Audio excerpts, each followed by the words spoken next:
Right,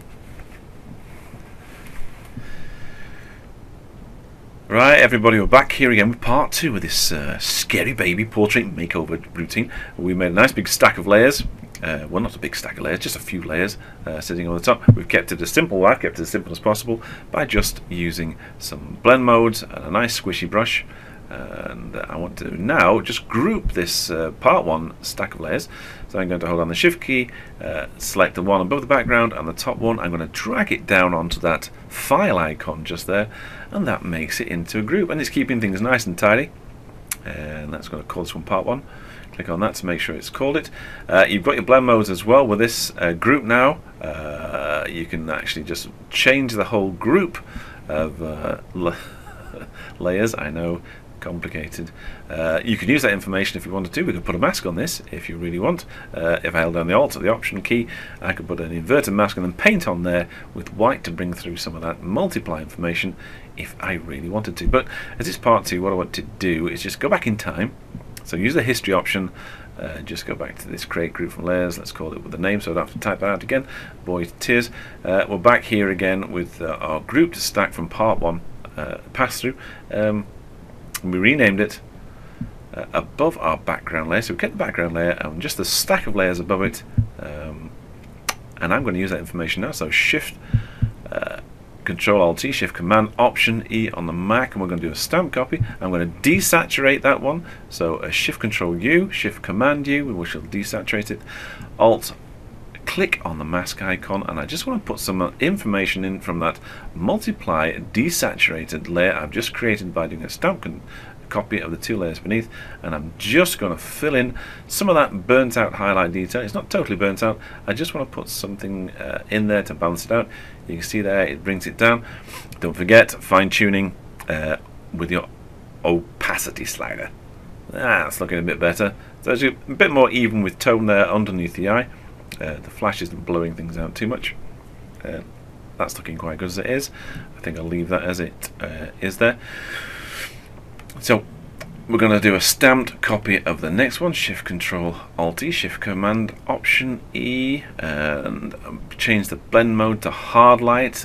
Desaturate that one. Shift Control U, Shift Command U, and again Alt click on a mask icon, and I'm just going to use that to boost up those shadow details in there. So the hard light blend mode is acting like a little S-shaped curves layer, and it's just blowing the highlights and darkening down the shadows. Again, I just want to put a layer over the top of that, change it to multiply, and I really just want to, with the foreground comes back, just get rid now of this shirt around the outside here, and I've changed the blend mode to multiply. I just waft away that shirt, so we're just left with the face, the baby, scary baby portrait face now, and that's starting to look quite good. Let's just see what we've done. If I need to alter that slightly, probably need to go in there with a bit of black paint on the mask. Make sure the white bounding boxes by clicking on the mask icon, and I'm going to paint underneath the eyes here just with some black at 30%, just again to bring back some of that detail in the skin there, which I've wafted out previously. That's good again. Let's go in, and because I want to do now is to look at some sharpening, especially around the eyes here. The eye, this is quite good. This is the rather famous Nifty 50 Nikon 50mm lens, but I'm going to put some more sharpening in there. I'm doing a stamp copy layer in high pass, you saw there, and keeping it between the radius between 2 and 3. You can see a bit of edge contrast there. Change the blend mode again to hard light. I know I'm whipping through this, I don't want to bore you, but play it back again, pause it, and I'm going to stick an Alt click mask, which is going to be inverted, so it's going to be a black mask over there, and just paint through it with white paint again at 30%. Again, the same soft setting, so I'm not really changing the brush settings too much, and I'm just sharpening up those eyelashes and the little eyebrows around there, and just paint across here like so. It's really exciting, isn't it, watching somebody paint? Just put some in there as well. And I'm trying to be quick on this. There's a bit of bleed over the eyes, not to worry about that at the moment. And again, just finish it off. You might want to increase the opacity. See in there, I've been working at 70%. You might want to go straight to 100% and then play with the opacity layer. You can see there, if I click it on and off, how much we've done. Let's go a bit tighter on that and see how much sharpening we've painted in. There you go. Looks quite nice. So we've got nice, crispy, sharp eyebrows and lashes there. Looking good so far. Another stamped copy, so you know what it is by now. I'm going to desaturate that, Shift Control U, and I'm going to just have it in normal blend mode, and then just play with the opacity. That's effectively knocking the colour back. We can paint to do that. Put a little simple mask on it, click on the mask icon at the bottom.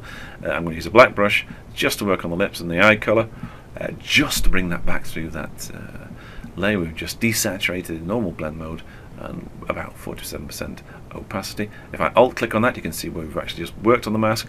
Don't forget it's black to conceal, white to reveal, so the white is actually working on the saturation. This is where we started off from. This is where we're up to. If you work through these, you can pause it, work along, and just work on your portraits. You can see how simple it is to get this kind of effect. Now, we did the search option. I said about the search option, we can change the mode. You can find blend modes that you've used, so that will find all the hard light blend modes you used in your layer stack. Let's pull it out. Let's pull the right one out this time. So just mouse down and then drag it across. You can see there our layer stack. I've not renamed anything. We can look at the multiply blend mode, so you can be searching for different blend modes. You can search for names that you've actually put in here. There's our normal ones. If I change things around and we go look at the different modes, you see there's names, the effects, there's attributes, there's colour, all kinds of things in there. Go back to kind again, that will bring up your complete stack with our part group in there as well. We can open that up and have a look through there as well and remember what we did. So we've got a stack of layers we worked on, soft brush, some masking, some inverted masking, and we played around and we've achieved from A to B something quite different. Okay. That's me finished. Bye for now.